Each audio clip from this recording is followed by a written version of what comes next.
नमस्कार दोस्तों, मैं हूं आपका दोस्त नरेंद्र और आज के हमारे वीडियो का टॉपिक है baking soda.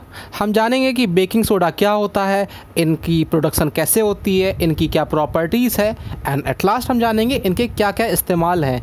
So a lot to know, a lot to learn, let's begin our video. चलिए आइए दोस्तों जानते हैं आखिर बेकिंग सोडा होता क्या है। अगर बेकिंग सोडा का केमिकल फार्मूला देखें तो इसका केमिकल फार्मूला होता है NaHCO3 और इसका केमिकल नेम होता है सोडियम हाइड्रोजन कार्बोनेट। Na के लिए सोडियम, H के लिए hydrogen and at last CO3 के लिए कार्बोनेट नेम का इस्तेमाल किया जाता है। NaCO3 यानी बेकिंग सोडा के कई सारे इस्तेमाल हैं और सबसे कॉमन एग्जांपल है इसका बेकिंग पाउडर। अब बेकिंग पाउडर का इस्तेमाल बेकरीज़ के द्वारा केक्स और अन्य चीज़ों को बनाने में होता है। आपने ढोकला तो खाया ही होगा। ढोकला बेकिंग पाउडर का बनता है और ढोकला में जो छेद होते हैं वो बेकिंग पाउडर की वजह से होते हैं। चलिए आइए दोस्तों जानते हैं कि आखिर बेकिंग सोडा का प्रोडक्शन कैसे होता है। तो बेकिंग सोडा बनाने के लिए हम यूज़ करते हैं कॉमन सॉल्ट यानी NaCl।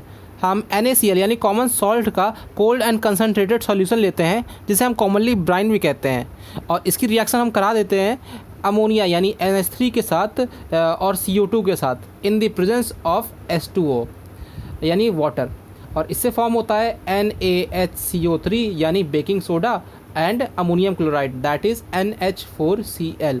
बेकिंग सोडा को सोडियम हाइड्रोजन कार्बोनेट कहते हैं और बाकियों के नाम मैंने इस तरह से नीचे लिख दिए हैं। अगर हम सोडियम हाइड्रोजन कार्बोनेट यानी कि बेकिंग सोडा की प्रॉपर्टी के बारे में बात करें तो इनकी कुछ प्रॉपर्टीज़ इस तरह से हैं। Baking soda is soluble in water, ये वाटर में आसानी से घुल जाता है और ये इसका नेचर काफ़ी माइल्ड एल्कलाइन होता है यानी कि ये वाटरी सॉल्यूशन में ये बहुत कम OH माइनस आयन देगा। और एट लास्ट अगर हम इसे हीटअप करें यानी NaSCO3 बेकिंग सोडा को अगर हीटअप करें तो मुझे मिलेगा Na2CO3 जिसे आप सोडियम कार्बोनेट के नाम से जानते हैं and CO2 along with H2O। अब यहाँ पर Na के 2 एटम्स है तो मैं इस इक्वेशन को बैलेंस आउट करने के लिए यहाँ 2 लिख देता हूँ। Now this is balanced. अब ध्यान से देखिए बेकिंग सोडा को जब हम हीटअप कर रहे हैं तो उसे एक गैस निकल रही है CO2 गैस। तो जब इसे हम ऐसा बेकिंग पाउडर यूज़ करते हैं तो उसमें ये जो CO2 रिलीज ऑफ CO2 खाने को थोड़ा स्पंजी टेक्सचर देता है। मैं आगे इसके बारे में बात करूँगा। अगर हम NaCO3 यानी बेकिंग सोडा के इस्तेमाल की बात करें तो इनके कुछ इस्तेमाल इस तरह से हैं। पहला इस्तेमाल है ऐसा एंटा एसिड।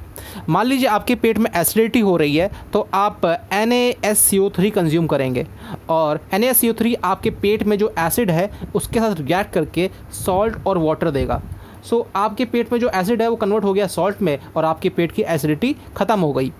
सेकेंड यूज़ है इसका बेकिंग पाउडर में। NaCO3 is a constituent of baking powder. Baking powder में बेसिकली 2 चीज़ें होती हैं, एक NaCO3 और दूसरा है टार्टेरिक एसिड। अब ये दोनों आपस में रिएक्ट कैसे करते हैं और कैसे ये बेकिंग पाउडर बनाते हैं। अब जो NaCO3 होता है वो टार्टेरिक एसिड द्वारा क्रिएट किए हुए H+ आयन के साथ रिएक्ट करता है और देता है हमें Na+ आयन, CO2 गैस और H2O। सो जो CO2 गैस रिलीज़ होती है इस रिएक्शन से वो आपके खाने को स्पंजी लुक देती है, कुछ इस तरह से पोरस लुक देती है, छेद हो जाते हैं। तो जो ब्रेड में आप छेद देखते हैं वो इस CO2 गैस की वजह से होता है। इसका थर्ड इस्तेमाल है फायर एक्सटिंग्विशर में।